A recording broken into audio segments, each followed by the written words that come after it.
here are some updates I would say on the oil prices, but I would say this story I would say related to U.S.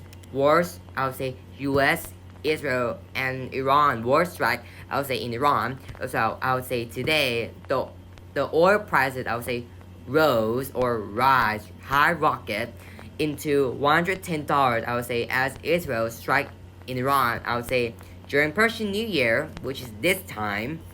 So and also the analytics, I would say warn. I would say this war can gone price up. I would say more than $110 because now are so expensive, which $110. For example, here are some effects. For example, I would say the days that I not post. I would say look. There are some effects. For example, in Cuba, that I would say their electricity sources comes from the oil, which I would say to generate the energy, and which the oil I would say rely on I would say the Iran oil infrastructure, which can cause the whole country I would say in Cuba I would say completely gone blackout, and also five I would say 5% in the country are remaining turned on.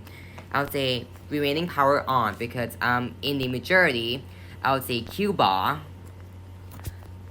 the majority of the energy are comes from oil. I would say was the source of electricity as well, and which okay, let's get back into it as well. I would say the Cuba or in the majority have the most electricity come from oil, which the oil source from Iran as well, which I was saying this earlier, which also affect in Havana and also affect I was saying in city which in Havana, which the capital city of Cuba have people or locals or people there gone to protest because even during the blackout, which can causing the medical field that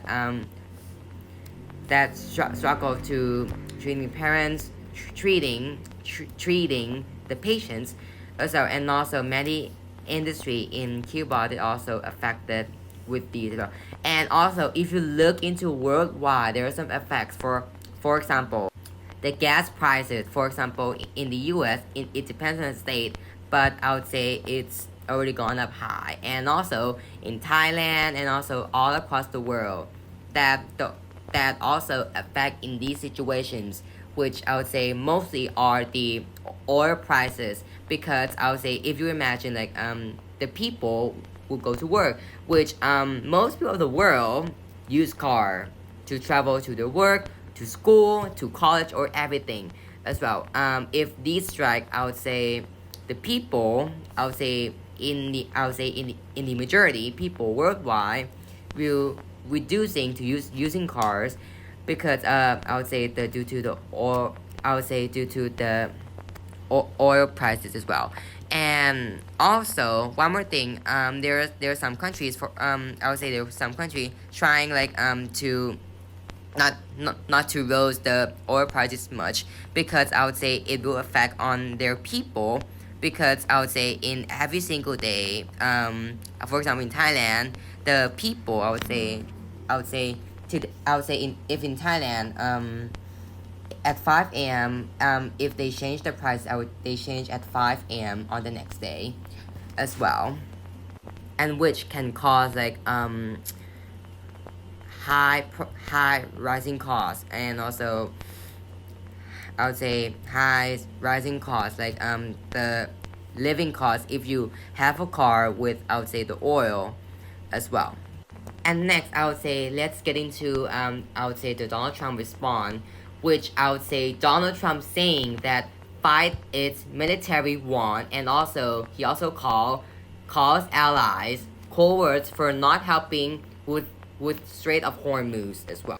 And also if in Donald Trump, which is on Friday, I would say I think it's on Friday as well, which I would say Donald Trump saying that fight to stop a nuclear power Iran, which Donald Trump called military won, which I would say while lashing out a NATO allies for not helping the US and calling them as in cowards for not helping open the Strait of Hormuz as well.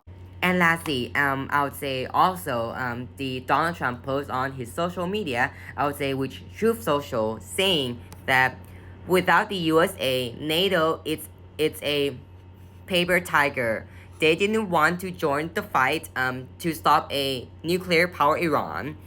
Now that fight is military won with very little danger for them, and they complain about the high oil prices they are forced to pay, but don't want to help open the Strait of Hormuz, a simple military maneuver that is the single reason for the high oil prices, so easy for them to do, which so little risk cowards, which I would say calling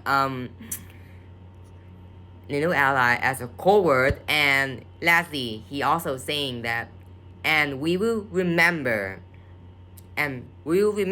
with exclamation marks, which and we'll remember, and signing off by President Donald J. Trump as well. And that's it for the news today as well.